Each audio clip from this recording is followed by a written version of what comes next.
It won't. Oh, I don't want nobody to know I'm working for the web. Everything we have, you have to see before we release it at all. Okay. Alright. I'll be back. So Paul, you're here with your mom today, right? Yes. Talk about what it's like. What do you think of what workfare and your mom being on workfare? I think instead of seeing my mom sweep like the floor around the street, because I think to me she had like a better skill in doing this kind of job than on the street. I don't think it's like in the future will probably do a real job. How you doing? What you guys doing? We're making a small film. You can't take anything that we're going to be doing here, okay? Who are you anyway? I don't know who you are. Who are you? You got ID? I have ID, but What's your ID? I don't have to show you the ID to be on this block, do I? No, but you can't tape anything that we do, you understand? Okay, well, why can't we tape anything? This you have to get city approval. Okay, but this is an educational program, right? No fair! You say work fair? We say no fair! You say work fair? We say no fair! You say work fair? We say no fair! You say work fair? We say. Some youngsters in the Bedford Park section are preparing to rally for social justice. Members of CAAAV, an organization promoting the rights of Asians in the Bronx, is getting ready to mobilize residents on Wednesday. The goal is to stop what they're calling discrimination against immigrants and New York City's welfare system. They plan to present a self-research report to welfare centers. In that report, they challenge those centers to better assist immigrants on welfare. They then plan to peacefully march to welfare centers and give them copies of the report. Discrimination! Stop discrimination! Why the young people are fighting? Well, it's pretty obvious. This is the second time they cut my family's welfare in the past 6 months for no apparent reason. I don't understand like why they do this to people, you know? It's like when they do something wrong, it's like they could do it, but when we make a little mistake, you know, our benefits get cut. I just feel like taking them out of their office and just bring them to my home and see how our living condition is like, because it's so unfair. It's like, why are you going to cut our welfare? You know, do you know what we're going through? What we have to do just to make money, just to, you know, pay for rent and put food on our table, all that? It's not easy at all. Out! Come out! Come out! Come out! Come out! The main issues that we're dealing with right now is one, people are getting cut off of welfare for no reason. There's no explanation. There's no letter. They've gone to all their assignment. They've done everything the caseworker asks of them, but still they get cut off of welfare. The second reason is that we know for a fact that Southeast Asian people are being denied job training programs. Instead, they are bounced into begin program where what do? Clean the streets, clean offices, and what is the whole welfare reform supposed to do? They're supposed to move people into real jobs. What happens to a lot of Southeast Asians, once they're in WEP or begin, they get recycled again, they go through the whole program again, and I haven't seen not one Southeast Asian person moved into a real job. And the third issue, connecting with the second, is that most of these website programs are very degrading and they're very inhuman. Sometimes they don't have equipment to pick up things in the park. People don't have gloves, don't have boots. In cold weather, there's no coat for them to wear. The conditions are horrible.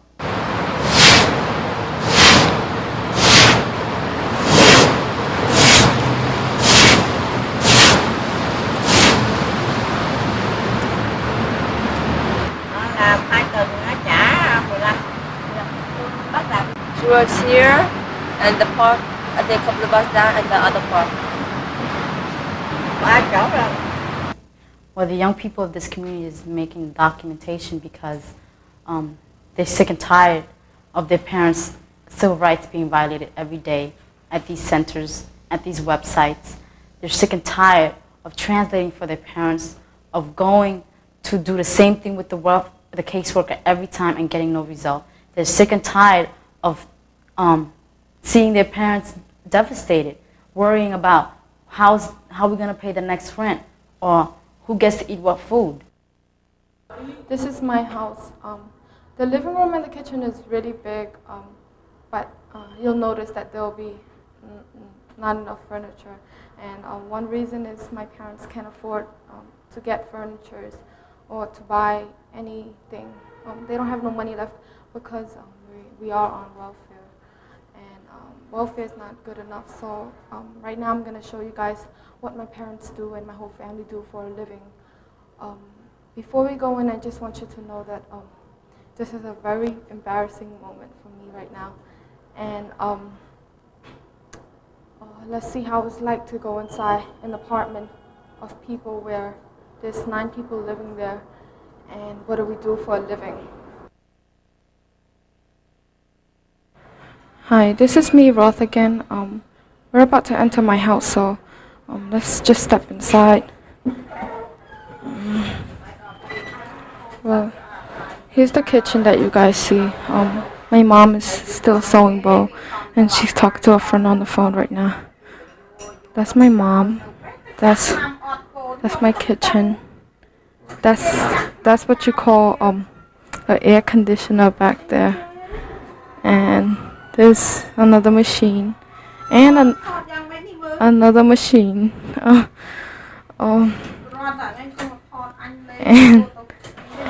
And that's my sink. Kitchen. Now let's go back. My mom's about to kill me. We're going to my living room. This is my little brother. He's doing bow. What I used to do when I was little. As you can see, the living room is so empty. There's no couch. The mats are for my mom and dad where they sleep at. This is something we never forget. It's our religion. We never leave this. No matter how poor we are, we still care about religion. As you can see, this is the refrigerator. It's in the living room. We don't have enough space to put our machine, so we'll put it out here. The apartment looks big, but it's not. 9 people living here is not enough. It's not enough space. We can't afford to get any, as I said, we can't afford to get any furnitures. And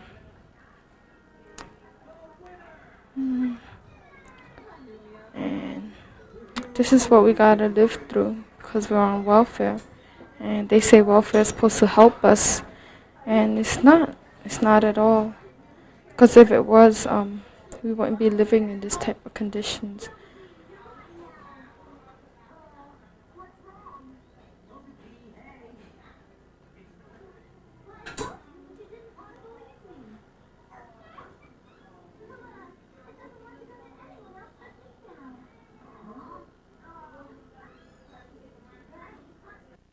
We arrived in the United States in 1985. I was about 6, 7 years old, maybe. I don't have any real recollection of what happened in Cambodia, anything like that. The only thing I remember is my life in the Philippines, the refugee life. My parents spoke to me about, how difficult it was coming to America, going through the forests in Cambodia to Thailand, things like that, with the minefields, and carrying me, and I was only about Katie's age, 4 months old, and she talks about it, and now she talks about it a lot because she sees that Katie is, she sees me in her.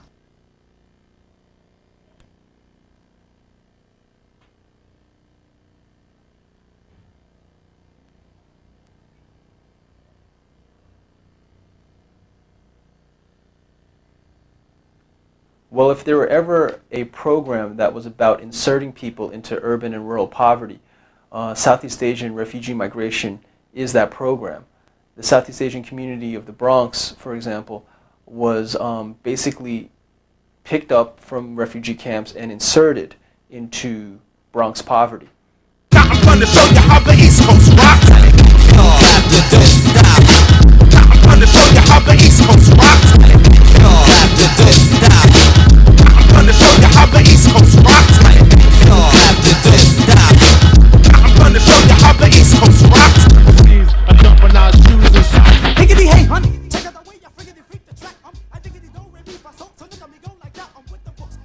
365 East 193rd Street. This is one of the first buildings that a lot of Cambodian Vietnamese first settled here. Back then in 1980s, the housing was terrible. I mean, it's still bad today, but back then it was like a dumpster. It was garbage everywhere, broken, everything was broken. And it was the worst housing on the block, and that's where they dump all the Asians. This is where we learn to speak English, and that's how we came up with the word eating welfare. We call it eating welfare because when we translate it into Vietnamese and Cambodian, they don't say, you know, receiving public assistance. We say eating public assistance. So in Vietnamese it's ăn welfare, and in Cambodian it's si welfare.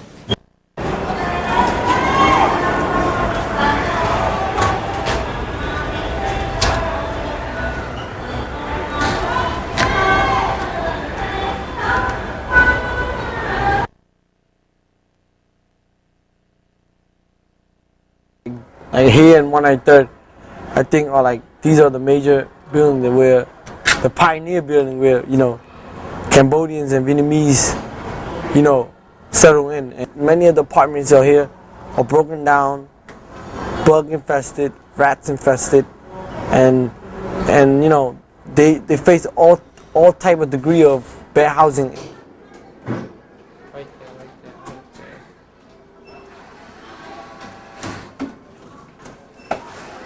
We were hearing about it on the television, you know, people coming in from Thailand who were from Vietnam and Cambodia and other places. And suddenly there were, you know, 20, 30 families in the buildings where they were empty apartments. So now they were living there, but there was no heat, no hot water, and the building was in horrible shape. A group called NYANA, New York Association for New Americans, I believe they're called, were resettling the refugees in the New York City area, and I guess they were looking for housing where they could just, the quickest way to house them in one place where they didn't have to do too much work. And I guess they found a couple of slumlords in the northwest Bronx where they were able to put 20 and 30 families in one place. I think that they team up with the landlord or something, you know, to get the hookup, to settle all these Asian and put them in these bad housing. Some of these were notorious landlords. Richard DeCesar was one of these landlords who was famous for torching his buildings, setting arson for the insurance money. We got news for you. We got news for you. While they devise our demise, we grow wise. Upset the setup. The element of surprise is a setup. It's time to upset. Because when we showed up at the building, you know, there were no front, the doors were wide open. The building was extremely cold. You could see your breath inside the apartments. There were rats, there were mice, there were roaches, you know, a lot of infestation. There were pipes leaking all over the place in kitchens and bathrooms. There were many apartments you could tell had not been painted for years, so there was peeling paint all over the place, which caused some other health problems. It seemed to me that they just dumped them there. I don't even think they took a look at the neighborhoods or the apartments where they were placing them because it wasn't fit for human, living. It seems the rain will never let up. I try to keep my head up and still keep from getting wetter. You know it's funny when it rains and pours. They got money for wars, but can't feed the poor. Said it ain't no hope for the youth, and the truth is it ain't no hope for the future. And then they wonder why we crazy. I blame my mother for turning my brother into a black baby. We ain't meant to survive cause this is better. And even though you're better, even you're better, child, even you're better, child, things will get brighter. Even you're better, child, things are gonna get easy. Even you're better, child, things will get brighter.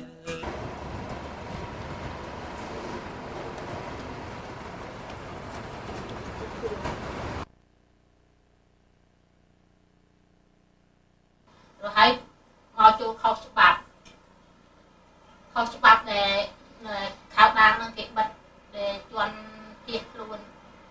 tiết luôn này hay dưỡng chuẩn tàu su vật chỗ chuẩn tiết luôn kê trâu ta chặt cái chú áp nhiên là bó kê tê áp nhiên là bó nó không chụp រុំគេទេយើងត្រូវតែជីករុំដីនៅឆ្នាំដល់ពេលគេចាប់អស់ចម្រាញ់អស់ចិត្តគេទៅក៏គេបើករបបដល់ដឹងដល់អង្គការថ្នាក់លើទៅក៏ឃើញថៃធ្វើបាបខ្មែរច្រើនពេកក៏គេនឹងបើករបបឲ្យ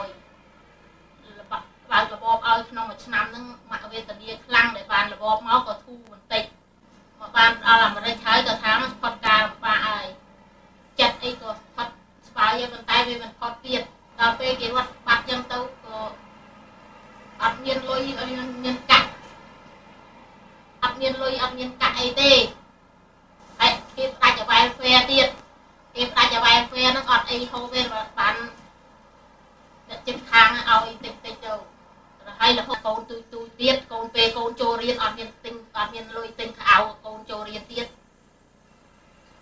ហើយនៅក្នុង6ខែហ្នឹងកូនធំអត់មានតែបាយសាលាទេត្រូវប្រើលុយទាំងអស់ត្រូវប្រើលុយទាំងពីរនាក់អាធំwelfare មកពីម៉ាក់អត់ចេះភាសាហើយពេលអត់ចេះភាសាអញ្ចឹងទៅក៏គេនិយាយចេះចង់ទៅហើយគេចេះតែជូនតលិចតកើទៅហើយបានពេលថាខកខានរឿង welfare ហ្នឹងវាមិនបានលឿនទេហើយយើងអត់ចេះ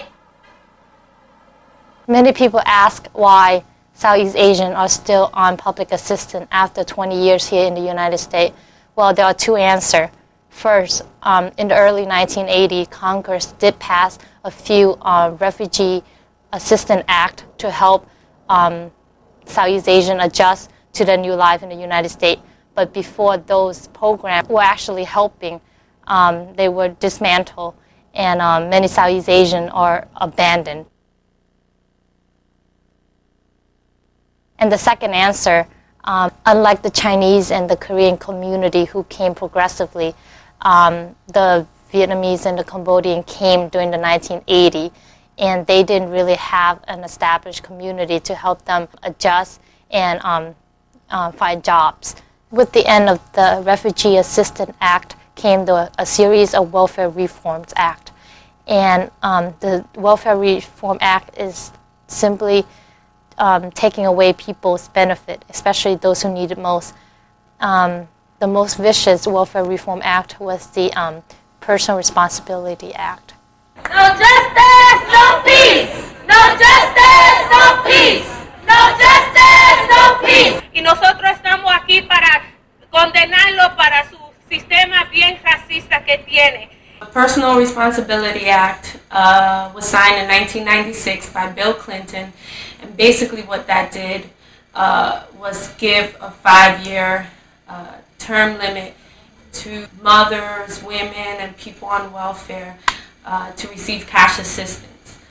It allowed people like Mayor Giuliani in New York City to just go crazy and use that to force people off of welfare, force more people into forced workfare, WEP begin, allowed him to make the welfare system a total chaos, to structure it in a way where immigrants who don't speak English are not getting adequate translation services, forcing disabled people, people with small children into work to be able to receive their benefits, creating a totally hostile and discriminatory system. And anyone who walks into a welfare center can see that. Let's not be fooled what the Personal Responsibility Act is all about. It's not about too much money being spent on welfare. It's about promoting conservative ideology, which is work first, and it takes away a woman's right to take care of her family, especially single mother. Bây giờ welfare thì nó kêu gì đi lao động, nó bắt buộc gì phải đi lao động. Nếu mà không đi lao động thì nó cắt tiền của gì. Mà mình không có cái này mà mình bỏ mình đi làm hết thì con mình nó sẽ rơi vào những cái chỗ mà nó. The Welfare Reform Act is based on the idea that people on public assistance do not work and that they are sitting home being lazy and eating welfare. But the truth is, people who are on public assistance work every single day. Many have to go to factories in New Jersey and do below minimum wage jobs, and others have to do garment works at home. And that is doing bowl making, scrunchies and hair clips, and without doing the extra work on the side, they would not be able to make ends meet. So what we're saying is that welfare forced people to take up low-wage labor because it never paid enough for people basic survival. But when people try to work on the side to make ends meet, they are being criminalized. An example is Luang Wing. She's a community member who was handcuffed for an hour because she was attempting to sell corn. Mind you, she is 60 years old. She's a 60-year-old woman who was just trying to make ends meet.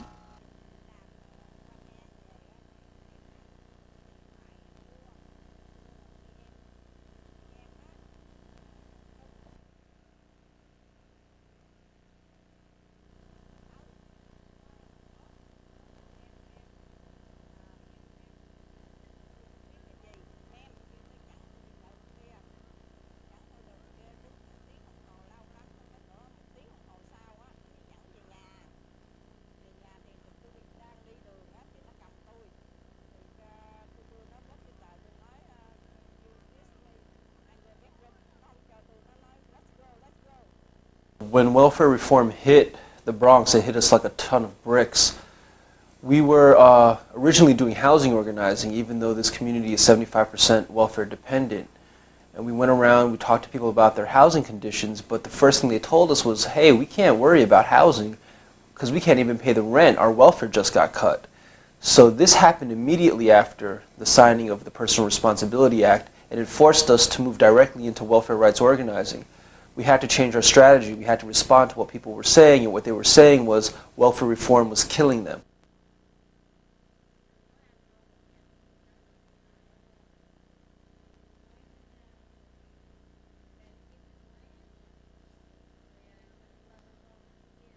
Well, the real question is, how was the city able to throw off 500,000 people from welfare rolls in a matter of years? Knowing full well that women had to work each day of their lives in order to supplement their welfare benefits, the city took away that opportunity by forcing everyone into these unreasonable workfare assignments.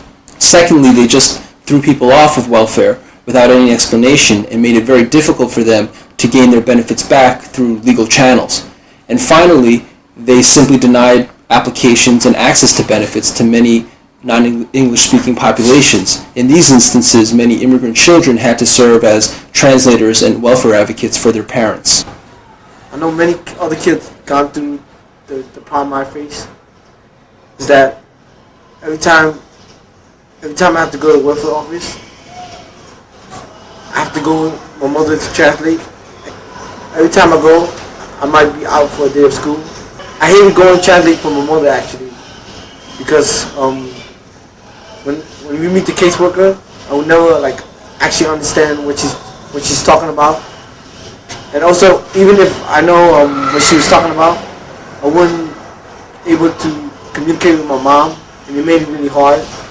She made me take time off from school just to go. Now when I go down there, the lady said I wasn't eligible to translate. I said, look, there's no translator here. She came out nasty, and she was like, look, I don't know how your parents could afford, your parents could have money and don't know how to speak English. So I said, look, if my mother didn't have a problem with income, we wouldn't have been searching for you. So if you could let me translate, I would translate. But right now you're telling me I'm young. How young can you be? You don't have a translator here. That was it. I had to miss the whole school for just for that appointment. And do you think it was worth It was not worth it. They need to have a translator in there because students that do not go to school, they make a new fucking law saying that $60 off if we don't go to school. So what kind of shit is that if they don't have a translator? And also I hated going back to school after that day of absence because the teacher might look at me and I couldn't tell her what the situation because she probably might not understand that I have to go translate. She might not understand 10 or 11-year-old going translate.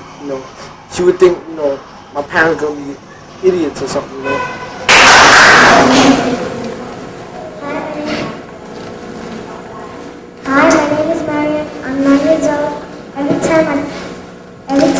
go with my mother to the welfare center. She bring me along to go to the welfare center, but she knows there's no translation in the welfare center.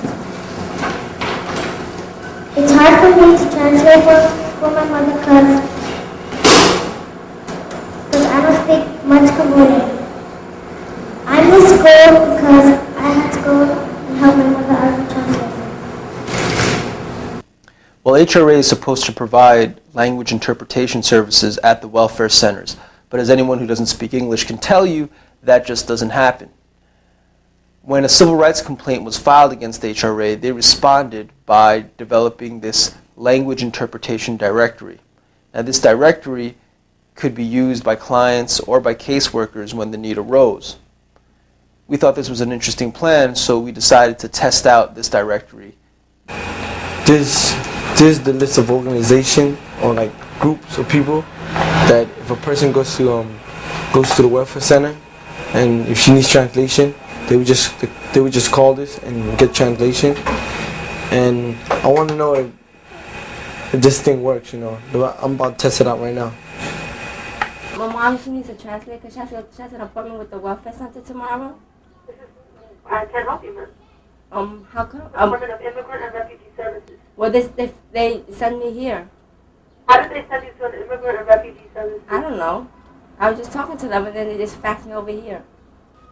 Good afternoon. Hi, I need a translator for my mom. Who are you looking for? The welfare center gave me this number to get a Vietnamese translator. A translator for what, ma'am? For the welfare center. You need a translator. Yeah. Need help with your rent or anything like that? You want social service department? Hello. Hello. Hi, I need a translation for my mom tomorrow because she has an appointment with the welfare center. Who? Hello, I'm calling back for the second time and I'm calling. Who are you trying to reach? No, I'm trying to get, because my mother's having an appointment tomorrow and she wants a translator, and welfare office gave me a list of. Okay, well, who is the appointment with? My mother has an appointment. Right, but who is your mother? Who is the appointment with? She has an appointment with someone here? No, in the welfare office. Okay, and the welfare office told me that I could get translation. Okay, we don't have translation services here. But why? Because they have a welfare list right here. On the welfare office, they have a list of contact that I could reach to get translation. Why? Okay, we don't do. This is Hamilton Madison House. We don't do translation. Yeah, we don't have translators here. But why is it your address is on the list? I really don't know. You know what? I have no idea. Honestly, I don't know. Hello. Hello? Pepudong? Yeah, for tomorrow, because my Cambodian translator. There's no one here by the name. You must have a wrong number. No. Yes, I think. The number you have reached, 563 1553, in area code 718. It's been disconnected. What do you mean, I don't understand. What do you mean by welfare office? Translate where? Bainbridge Welfare Office. Huh? Bainbridge Welfare Office. On Fordham in the Bronx. I don't think I can do this because... No. Why? Because I'm not working for you. My dad has been going to the welfare center for like weeks and weeks, and last week the supervisor or the manager has said that he'll be getting his benefits activated at the moment, the next day, and it's been over a few weeks and he hasn't gotten any, and I guess he's lying. That's all they could do, just lie. It's horrifying. It's horrifying because you see the anguish, you see their, they're like, how am I supposed to feed my family? The landlord's trying to kick me out of my house. There's so many issues they have to deal with after the aftermath of them getting cut. It's not just about, how am I supposed to get my money now? They can't support the entire family. You know, they have to live on a budget with their food especially. There's no spending money. And they don't sleep, they don't eat, you know, because they're worried that where am I going to shelter my 10 kids?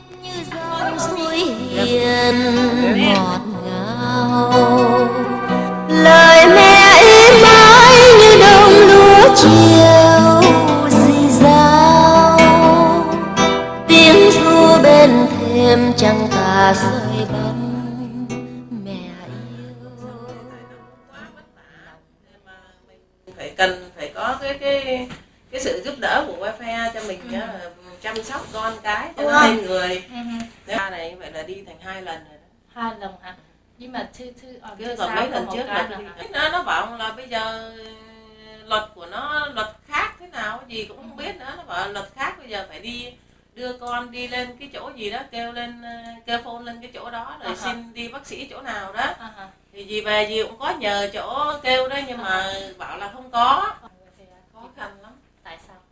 Dì cũng không biết nữa, thế bảo là tổng thống bây giờ lên làm khó khăn thêm lên nữa, những người nào mà ấy thì không cho, thì dì nghĩ bây giờ những người mà như dì này mà không có thì làm sao dì sống được. Cắt đó, về mình nó mỏ ở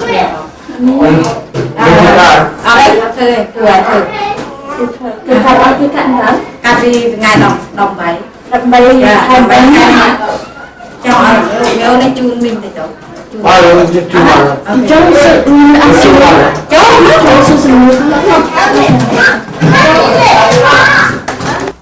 I just found out about a woman who has a newborn baby, and she has other kids prior to that, and that her welfare had just been cut off. And this is a serious case because that if she doesn't get her welfare back, her family gonna suffer severely from this. And that I'm gonna go to welfare right now and try to help her.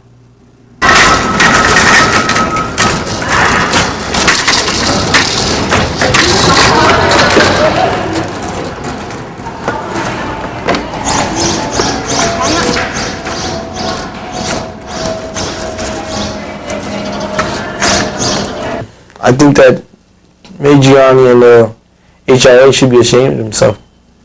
The fact that, you know, youth like myself and kids even younger than me having to do job that HIA should be doing right now. And the fact that youth like me are doing this work for them, they should be ashamed of themselves. I want to find out what my mom was doing in the welfare.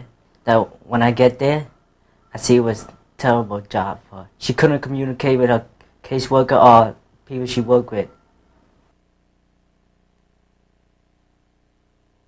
I think it's not her job to go to work because she has so many kids at home already. I have 3 sisters and 3 brothers. The supervisor hide me from seeing my mom, and he then put my mom in a van and threw it away from me. I think he tried to hide that the job that they let her do it's not good. All they do is clean the park, and I think that's why they hide, because that job you're not receiving any skill from there. Vài năm kia đôi ta việc lại dừng thọt bàn rụp bia cái lại bia nó đôi ta trong chặt bia nó chua lại việc lại dừng thọt hay vô tới từ tàu ná có cái đắng đào tại khơi dừng miền video dừng miền đành nè thọt ấy khi bị nè nó việc khơi như trào nó là hơi bàn bia bị chun ông nó tàu rồi thưa cái lại đây mà đeo tàu không tất cả thưa mấy ở về hoặc thì càng nghe nó đang tịch mà thưa mấy bàn nguyên che ấy từng che ra bo thì em mà đang che ấy cái tha cái chun dân tàu lại nó cái tha dân mấy che on đây đi còn dân thưa cả ôi tha ôi che ấy ôi lương ấy cầu viên mình ban lương cầu viên mình ban che ấy đây ban ta mà ơi ta cái bông này tia hay là mà ban nhâm tên tôi nữa ta mà rung nhiên ban thứ ấy thì không đâu đồng thư mấy thế đâu. Our intention behind going to these workfare sites with video cameras is not to antagonize, it's not to create a scene, it's simply to document what exactly is happening at workfare. If workfare is a program that is good for families, that promotes work for the first time in these families' lives, as Giuliani likes to think, then it should be no problem for these young people to go and check out what their parents do. The middle class has something called Take Your Daughters to Work Day. Well, we thought that we'd do a Take Your Daughters and Sons to Work Fair. Working? What kind of work do you do?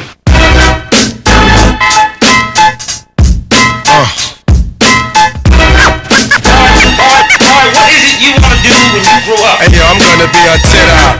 That's all my eyes can see. Victory is mine, yeah, surprisingly. I've been laying, waiting for your next mistake. Put it work and watch my status escalate. Now I'ma start collecting props, connecting plots, networking like a conference. Cause the nonsense is yet to stop. Jake, shake me down, haters wanna take me down, break me down, clap. All they heard was a sound.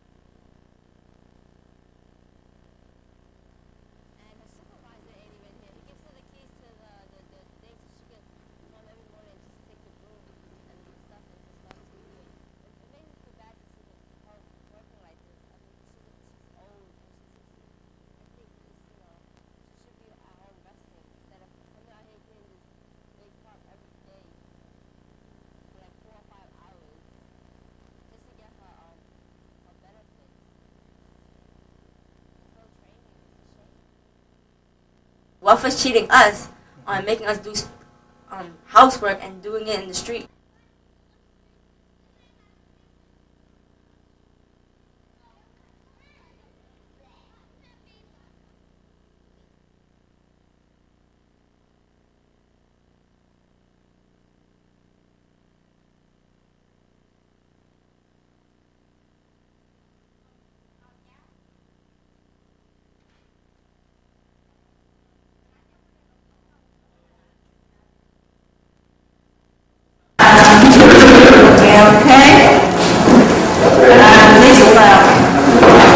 Tôi đi làm ở Cambodian là 5 năm.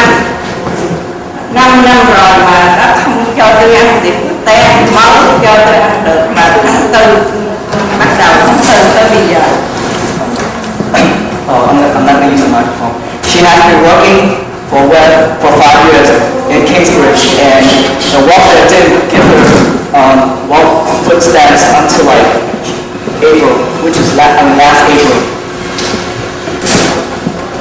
Một thời gian tôi làm 5 năm đó, bây giờ thì tôi đã gần 60 tuổi rồi, tôi kêu tôi đi làm tiếp, rồi cái gì tôi cũng đi hết mà nó không từ rồi tôi đi làm ngày mấy tuần rồi, đó là ngày thứ 6, thứ 7, ngày Bắc Phương, cái ngày Chủ nhật đó tôi bị cái boss của tôi nó không cho tôi nghỉ, nó bắt tôi đi làm. Bữa thứ hai này tôi đi lên ở Thoát ở chầu cái tiếp á, ở chầu không cái gì nó Thoát tôi vô tôi ký tên đó, tôi ký tên đó, tôi ký tên là ngày hôm qua là nó bắt tôi phải ký tên tôi đi làm, boss của tôi vậy đó. Like I said earlier, she has been working for 5 years and she is 60 years old now. And last Saturday she worked and she got sick that day, right? So on Sunday she came and she asked her boss like if she cannot, like, you know, if she can have a day off. So the boss said that she was like, no, you have to work. And then on Sunday, on Monday, which is the day after that, she came to the workplace, right? And like the boss wouldn't let her sign her name. Giờ tôi xin mấy người yêu cầu tôi mấy người cho tôi giúp như thế nào. Now she's asking for your help and your support to tell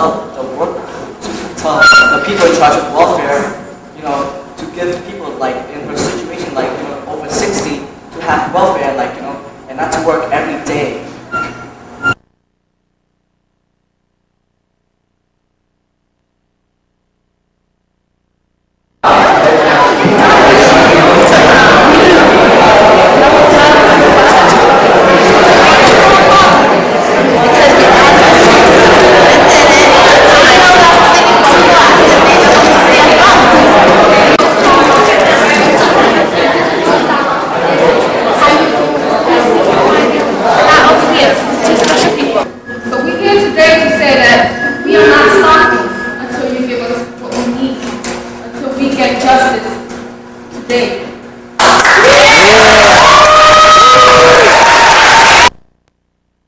All summer long, the youth has been going around outreaching and to ask parents and adults, if their rights has been violated by the welfare center.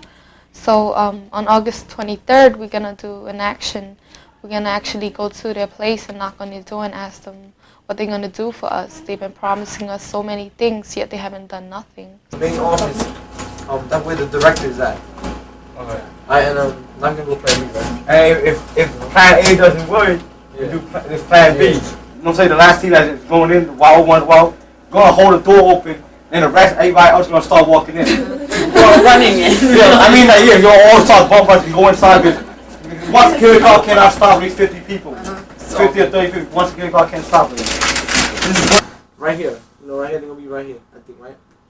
So if the security guard let us in the door, the people is in here. The people in here can just bomb rush in. After the last person get in. Yeah, After the last person, the wild is gonna hold the door open. And everybody's gonna always go just walk in. What?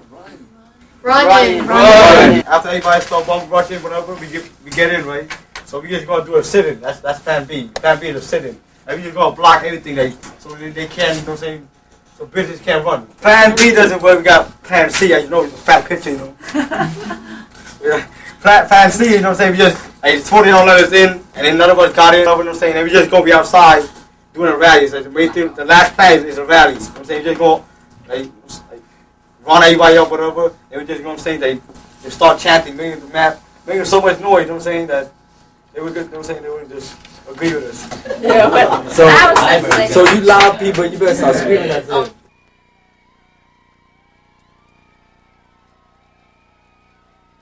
After the press conference, we all march to the Foreign Welfare Center. Our goal is to get up to the 4th floor to the director office as quickly as possible.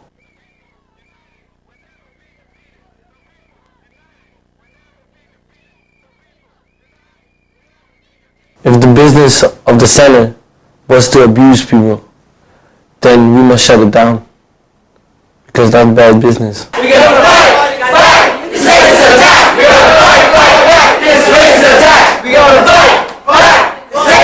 We all got to the 2nd floor and we shut it down. Shut it down. We were not going to leave until we have a meeting with the director and present our demand. Right away, they called in the cops to negotiate for them. After the long standoff, the director agreed to meet with us. Only one of us, only if we quiet down.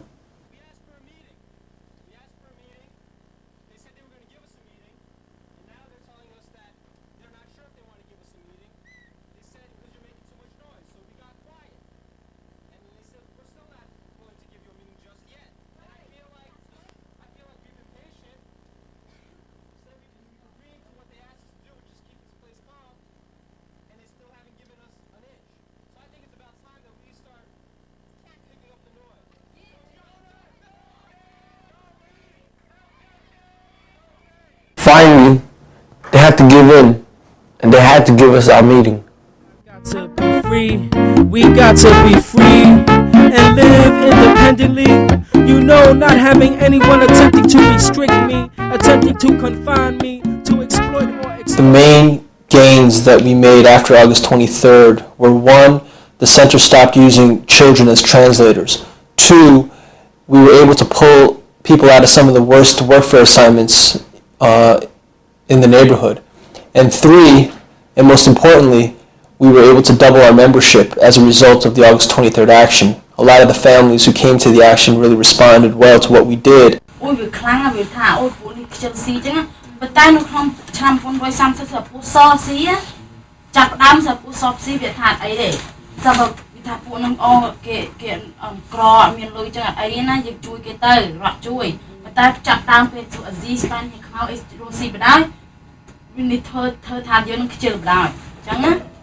It's important to go citywide and change the whole policy, the whole system, but it would have taken such a long time that immediate changes need to be done because every day people in our community were suffering. Our people are not there.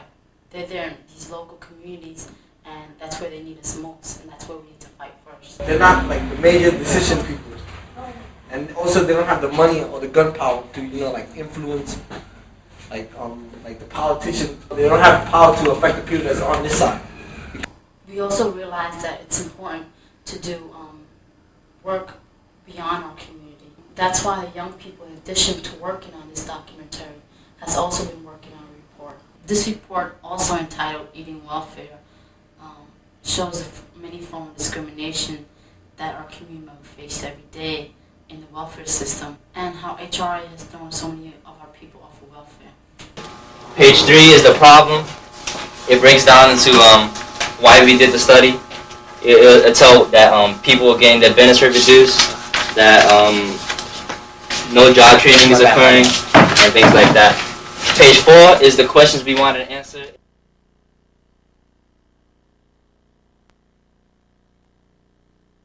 We have to get out of our mind that being on welfare is not about neediness, but it's about compensating women for the work that they do at home, taking care of their children, cooking, cleaning, or doing low-wage garment work at home. Right after the Personal Responsibility Act was passed in '96, Congress also passed a law called the Caregiver Tax Credit, which gave middle-class women money, or they compensated middle-class women for giving care to their children.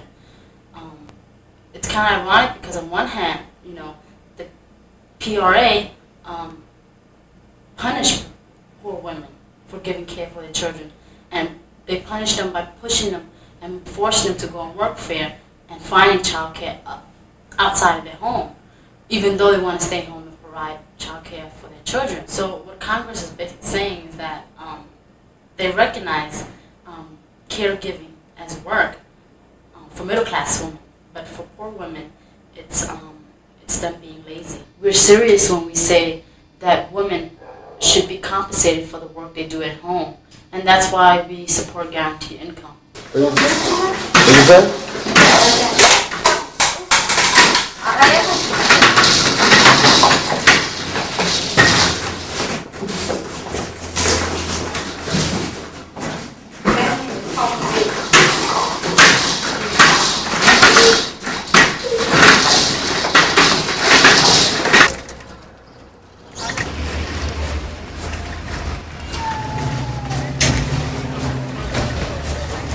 Sometimes it's a little bit frustrating when people say, it's great what you're doing up there for the young people.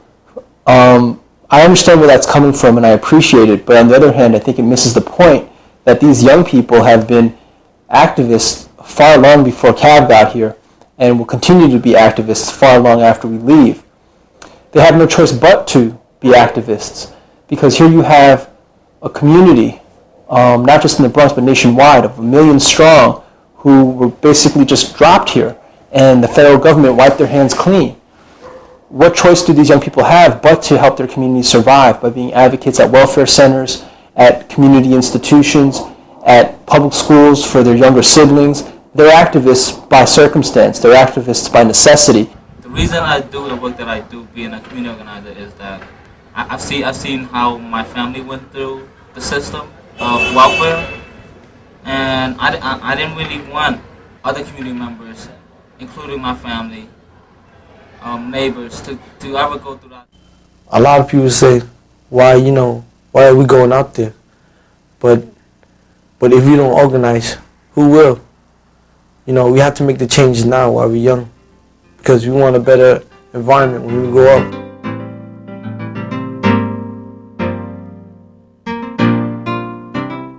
Listen as your day unfolds, challenge what the future holds.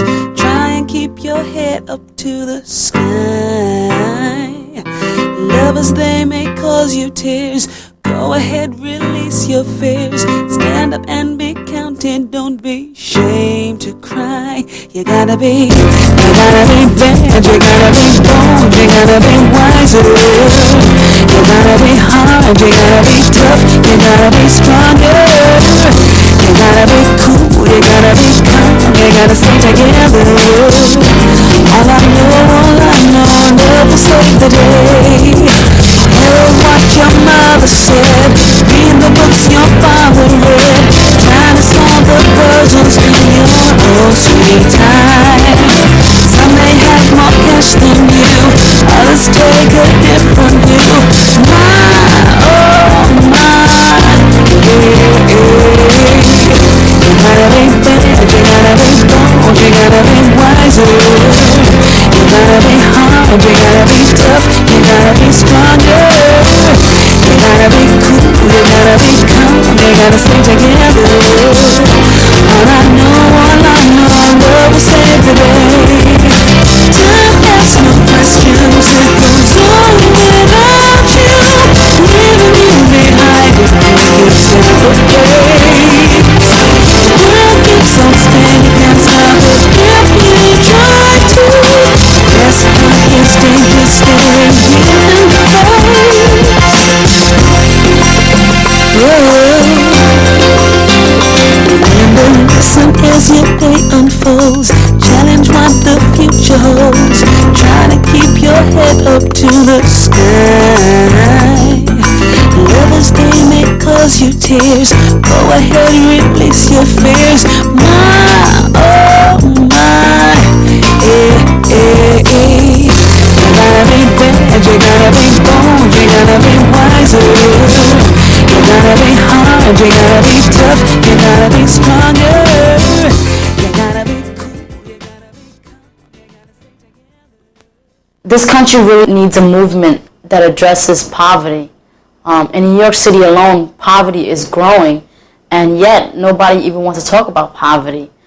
This movement needs to unite young people and adults. We need to mobilize. The young people in this community needs to keep on pushing this movement. They have no other choice but to keep on pushing. The people united will never be defeated. The people united will never be defeated. The people united will never be defeated.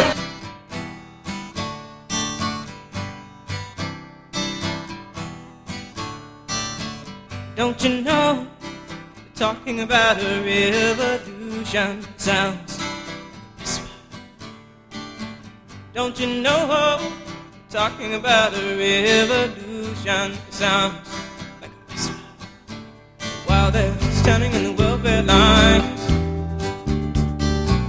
crying at the doorsteps of those armies of salvation, wasting time in the unemployment lines, sitting around waiting for a promotion. Don't you know, talking about a revolution sounds. Poor people gonna rise up, get their share. Poor people gonna rise up and take what. Don't you know you better run, run, run, run, run, run, run, run, run, run, run, run. Oh, I said you better run, run, run, run, run, run, run, run, run, run, run, run. 'Cause finally the tables are starting to turn. Talking about a revolution. 'Cause finally the tables are starting to turn. Talking about a revolution. Talking about a revolution, while they're standing in the welfare lines, crying at the doorsteps of those armies of salvation, wasting time in the unemployment lines, sitting around waiting for a promotion. Don't you know, talking about a revolution sounds.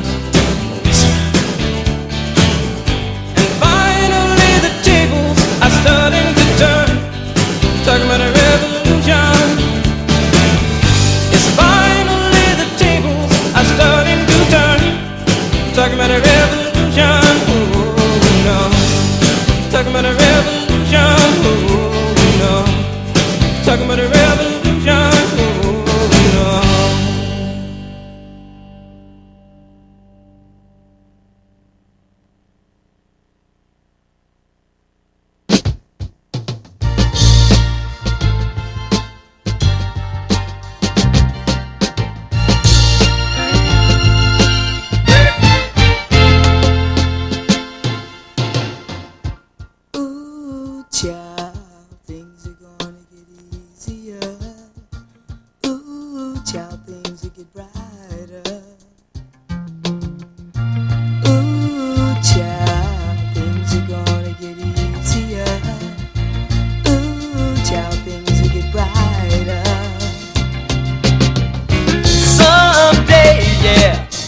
together and we'll get it undone.